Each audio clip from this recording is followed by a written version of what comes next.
Bon, au niveau de l'actualité crypto, au niveau des prix, rien à dire, si ce n'est qu'on a Bitcoin qui a quand même quitté les 26 500 $ dans lequel il était. On a repassé la tête au-dessus des 27 000, pareil.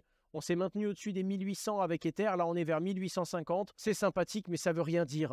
Globalement, ça ne suffit pas pour valider ou invalider une tendance. Ce serait bien qu'on tienne au-dessus des 23 300 ou 400. Si là, on va taper les 27,5, il y a de grandes chances qu'on reparte vers les 30 000 en fait. Mais en attendant, sur du court terme, ça ne veut rien dire. Ça fait juste du bien que Bitcoin nous redonne un petit peu d'énergie. Bref, en tout cas, le prix des crypto-monnaies, ça se passe plutôt bien cette semaine, mais globalement, pas grand-chose et c'est plutôt calme.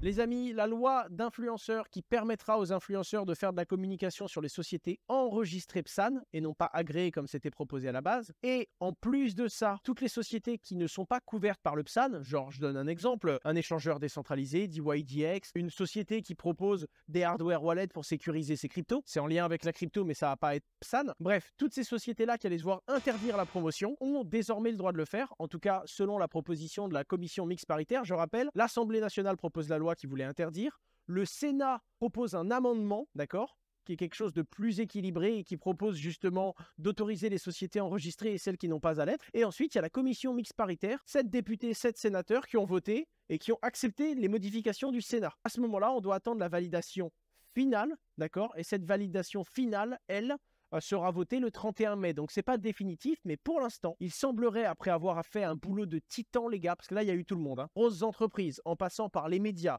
de Cryptost, de Journal du Coin, à des influenceurs vidéo. Moi, j'ai passé un certain temps dessus. Il y a l'Association pour le développement des actifs numériques, que ce soit dans de l'éducation, dans de la discussion, que ce soit sur tout le travail qui a été fait pour finalement discuter avec ceux qui font les lois et essayer de leur expliquer, regardez, là, c'est punitif ce qui va être voté et les gens vont juste quitter le territoire pour faire ça ailleurs et c'est pas constructif, quoi. Et du coup, il y a quand même un encadrement qui est sain. Déjà, ça va interdire un grand nombre de promotions de projets crypto pourris, mais c'est quelque chose de plus juste et de plus modéré. Donc, plutôt content. Encore une fois, c'est pas fini, on va devoir attendre l'approbation de l'Assemblée nationale qui aura lieu le 31 mai. La polémique du coup de Ledger Recover. Alors je vais pas parler 2 heures de ça et il y a eu beaucoup de contenu là-dessus. Qu'est-ce qui s'est passé? Pour faire très simple, Ledger a annoncé un nouveau service. Ce service s'appelle Ledger Recover. En gros, ta clé privée, ton mot de passe qui est censé être dans ta Ledger, est coupé en 3 morceaux. Chaque morceau est chiffré doublement et est envoyé à une entreprise différente. 3 boîtes qui sont capables de conserver des informations numériques sécurisées. Ledger et 2 autres. Si jamais tu as un problème et que tu casses ta Ledger, tu peux activer Ledger Recover, tu vas faire un KYC, valider ton identité et ils vont récupérer les morceaux afin de te rendre accès à ta clé. Premier problème de communication. Il y a des gens qui disent « Non mais attendez, vous êtes en train de nous dire que depuis toujours on pensait qu'on ne pouvait pas extraire la clé privée d'une Ledger et vous êtes en train de dire qu'on peut l'extraire finalement parce qu'on peut la couper en 3 et la mettre dans 3 logiciels. » Premier bordel. Théoriquement, s'il y a un moyen d'extraire la clé Ledger au début, ça veut dire que c'est une vulnérabilité soit au moment où on le fait parce que quelqu'un pourrait la copier ou quelque chose comme ça, soit le fait de la couper en plusieurs morceaux, ça veut dire qu'en vrai, là où on n'a pas de code et où on n'a pas de visibilité sur ce qui se passe dans une ledger, parce que le secure element, c'est un code qui n'est pas open source, on ne sait pas comment ça fonctionne, eh bien, il y aurait un moyen pour Ledger de le couper en plusieurs morceaux. D'autres répondront que oui, mais en fait, depuis le début, on ne sait pas ce qui se passe à l'intérieur. Rendre le truc open source, ce serait donner de la visibilité et donc du risque sur la façon dont fonctionne Ledger aussi. Bref, ça a fait peur à certains. Mais il y a une deuxième grosse polémique qui a fait du bruit, c'est de se dire que, attends, le but de la crypto-monnaie, c'est d'être propriétaire de sa clé privée et que ce soit impossible de mettre la main sur la clé privée d'un utilisateur. Mais là, avec Ledger Recover, ça veut dire qu'un gouvernement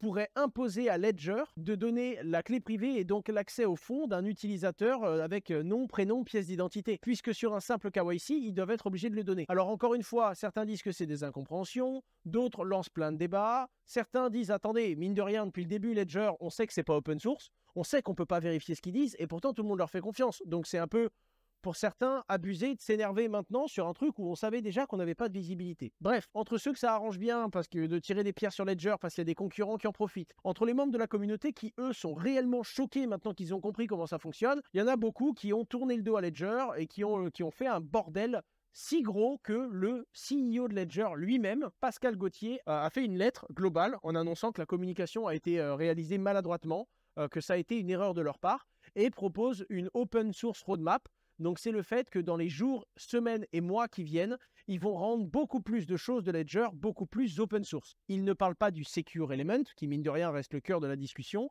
mais ils ont annoncé essayer de donner plus de transparence pour calmer les gens. En attendant, aujourd'hui, Ledger reste selon moi le plus simple d'utilisation. C'est l'une des technos la plus, entre guillemets, facile d'accès, que ce soit le prix ou la capacité du device. En gros, ce que le device te permet de faire et son prix. Moi, j'utilise également du Ngrave, qui est une boîte dans laquelle j'ai investi, qui propose de gérer ses cryptos. J'utilise également SafePal. Les amis, j'avance. Elon Musk prend la parole pour dire aux gens de ne pas parier sur Dogecoin. Ça veut tout rien dire. Il le fait pumper la plupart du temps. Aujourd'hui, il le précise, je ne conseille à personne d'acheter de la crypto ou de parier la ferme sur Dogecoin. La ferme, ouais, donc c'est une expression, ça, en anglais, ça devait être parier ce que vous avez sur le Dogecoin, quoi. Bref, ça veut tout et rien dire, comme Elon Musk qui fait monter, descendre le prix. Il s'amuse plus qu'autre chose avec la valorisation de cette crypto-monnaie. Les amis, ceci n'est pas une promotion, mais j'ai investi dans Beware Labs. Donc, naturellement, je me dois d'être totalement transparent avec vous pour pouvoir vous en parler. Je vous parle un petit peu de leur actualité. Pourquoi ? Parce qu'ils vont bientôt lancer leur token infra. Moi, je vous avais parlé de Beware il y a plus d'1 an et demi sur Twitch. Donc, je me devais de faire le suivi et de vous donner un update. Ils ont des grosses actualités en ce moment, notamment le fait que l'écosystème Beware Labs va également travailler avec Multiversix. Eux, leur objectif, c'est vraiment de proposer des outils qui vont simplifier l'accès à la data et qui vont permettre, en fait, si vous voulez, de mettre à niveau certains besoins. Pour faire très simple, ils sont connectés à toutes les blockchains. Ils ont des données de tous les réseaux, depuis le Genesis Block, depuis la toute première blockchain au tout dernier, et ils distribuent des API, donc des moyens en fait à des entreprises de se connecter et d'avoir un maximum de données. On a besoin de ce genre de solution, par exemple, quand on crée les RPC. Vous savez, quand vous réglez MetaMask et que vous voulez vous connecter à une autre blockchain, vous devez vous connecter par API à d'autres validateurs. Eh bien, c'est ce genre de choses. En fait, il y a plein de services qui font qu'on a besoin de données sur toutes les blockchains, et notamment le token infra. C'est un token qui va servir et qui va être lancé par Beware et qui va servir justement à la durabilité de Blast API, l'API qui est créée et développée par Beware. Ceci n'est pas un conseil en investissement. Vous risquez de perdre de l'argent si vous investissez. On est dans une période qui est compliquée. Le fait d'acheter le token quand il sort, il y a naturellement des investisseurs dont je fais partie qui vont potentiellement en vendre. Donc soyez prudents, ne foncez pas tête baissée à acheter le token dès qu'il arrive, mais suivez l'initiative et peut-être que dans quelques mois, il y aura un bon point d'entrée sympathique sur le token sans pour autant que vous fassiez n'importe quoi à rentrer dessus. Les amis, dernier point, ça me fait plaisir de le mettre en avant. Proof of Talk, un événement qui aura lieu le 14 et 15 juin 2023 sur Paris. Je suis sur Paris toute cette semaine. J'ai une interview, je crois que je donne une conférence. J'ai également du coup une table ronde au Proof of Talk et j'ai également une ou deux prises de parole à Vivatech. Je pense que vous connaissez Viva Technologies. Je serai là-bas pour un événement, mais également pour potentiellement une prise de parole. C'est pas encore certain. En attendant, il y a des belles personnalités. Je pense que l'événement va vous plaire. Il y a le fondateur de Cardano, il y a également le CEO de Ledger. D'ailleurs, après ce qui vient de se passer, je pense qu'il y aura des questions intéressantes. Founder et CEO d'Aave, Algorand également, Polygon, Near Foundation, Mariake sera présente, Edera, Animoca Brands, on a OKEx Exchange, Benjamin de Multiversix qui sera également sur Paris, il y a Sébastien Borget de Sandbox, il y a également Justin Sun de Tron, bref, KuCoin, Avalabs, Google Cloud, bref, il y a du gros monde et ça va être une assez grosse conférence et ne bougez pas, j'y suis. Bref, il y a beaucoup de monde et je serai présent lors de cette conférence. Les amis, je vous embrasse et c'est une fin de live. À vous les studios. Au revoir tout le monde.